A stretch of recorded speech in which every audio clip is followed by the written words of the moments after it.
Subscribe करें हमारे YouTube channel साधना gold को और पाएं वीडियो सबसे पहले। और हाँ, बेल आइकन दबाना ना भूलें।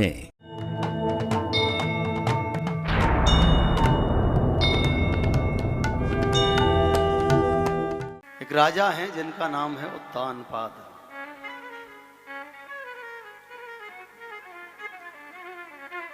उत्तानपाद राजा की सुनीति नाम की पत्नी है।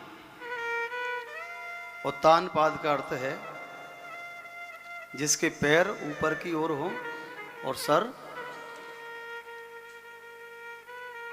हम सभी उत्तानपाद हैं। जब माँ के गर्भ में होते हैं ना तो बच्चा ऐसा ही होता है।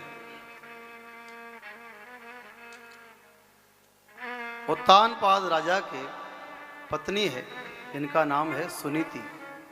सुनीति का अर्थ सुनीति, अच्छे विचार वाली, अच्छे कार्य वाली, और अपने साथ अपने परिवार को भी अच्छे मार्ग पर ले जाने वाली।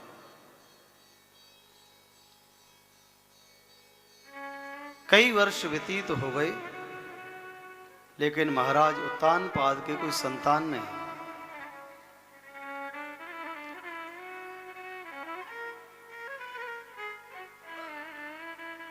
अनेक अनुष्ठान कराए लेकिन फिर भी संतान की प्राप्ति नहीं हुई। तो एक समय की बात है कि सुनीति ने महाराज उत्तानपाद से कहा कि स्वामी, बहुत समय व्यतीत हो गया, हमें कोई संतान प्राप्त नहीं हुई। मैं आपसे एक निवेदन करना चाहती हूं। कहो देवी। स्वामी, आप दूसरा विवाह कर लीजिए, क्योंकि इस राज्य को चलाने के लिए, इस वंश को चलाने के लिए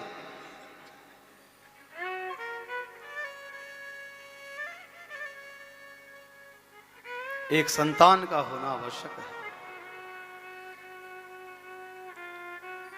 लेकिन महाराज उत्तानपाद जो हैं वो अपनी सुनीति पत्नी से इतना प्रेम करते हैं क्यों उन्होंने उस प्रस्ताव को ठुकरा दिया। ना ना, दूसरा विवाह कभी नहीं। लेकिन सुनीति बार बार आग्रह करती रही और शेष में महाराज उत्तानपाद को सुनीति की बात माननी पड़ी। उन्होंने दूसरा विवाह किया और उनकी दूसरी पत्नी जो आई उनका नाम है सुरुचि। सुरुचि का अर्थ क्या है?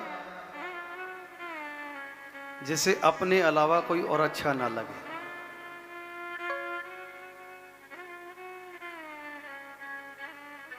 सुरुचि का अर्थ है जो हमारे लिए हितकारी है वो अच्छा नहीं लगता।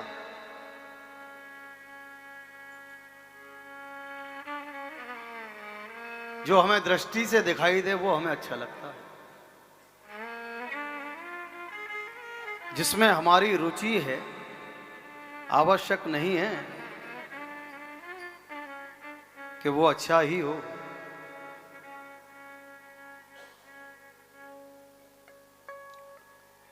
सुरुचि का स्वभाव भी इतना कर्कशा है कि महाराज उत्तानपाद को रोज कुछ ना कुछ कहती है। और एक दिन महाराज उत्तानपाद से कहकर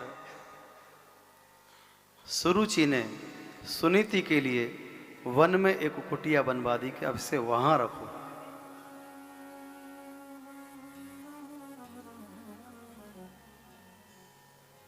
महाराज उत्तानपाद सुरुचि के प्रेम में इतने आसक्त हैं कि वो इस बात को भूल गए कि जिस पत्नी ने जीवन में इतना साथ दिया, आज मैं उसे वन में भेज रहा हूं।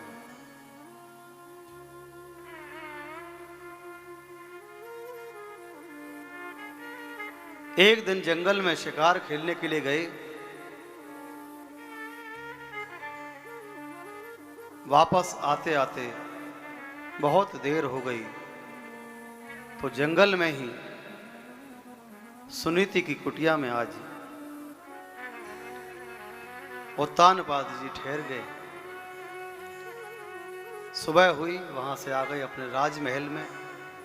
उसी रात सुनीति भगवत प्रेरणा से, भगवान की कृपा से गर्भवती हुई।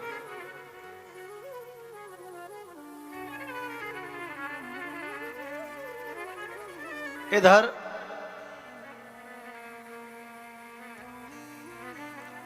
सुरुचि के गर्भ से भगवान के भक्त शिरोमणि श्री ध्रुवजी महाराज का जन्म हुआ है।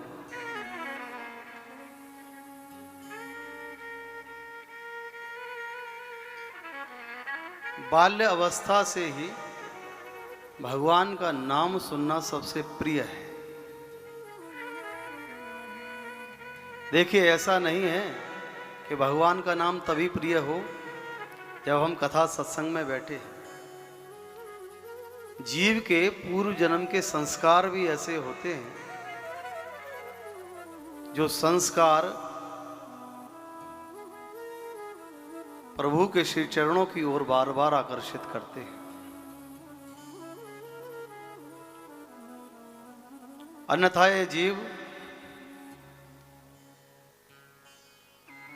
प्रभु के चरणों की ओर आ जाए, ये कोई एक जन्म की साधना नहीं।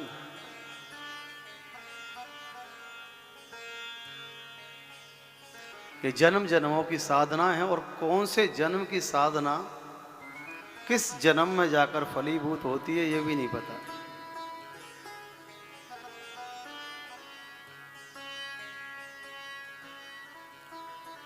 ध्रुव जी का जन्म हुआ। एक दिन खेलते खेलते ध्रुव जी महाराज उत्तानपाद के महलों की ओर पहुंच गए हैं।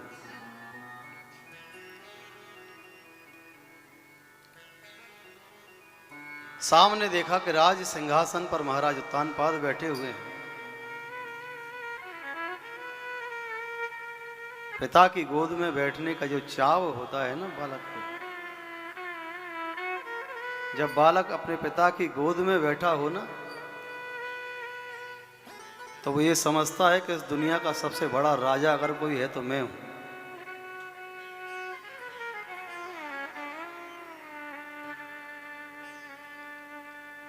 एक कविता हमने सुनी थी, तो उसकी अंतिम पंक्ति में ये शब्द आए थे कि अगर पिता साथ है तो बाजार के सारे खिलौने अपने हैं।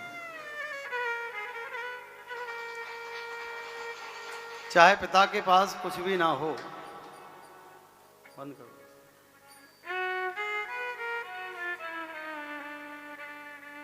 लेकिन एक पिता का पूरा प्रयास रहता है कि अपनी संतान के लिए जितना हो सके उतना अच्छे से अच्छा करे।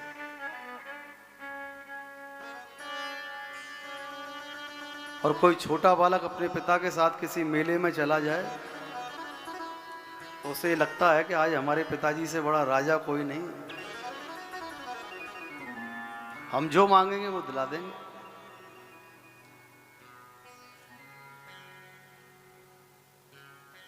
महाराज उत्तानपाद की गोद में दौड़ता हुआ ध्रुव पहुंचा।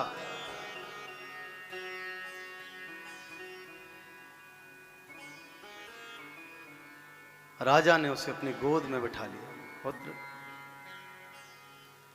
अनेक प्रकार से दुलार करने लगे, अनेक प्रकार से उसे प्यार करने लगे।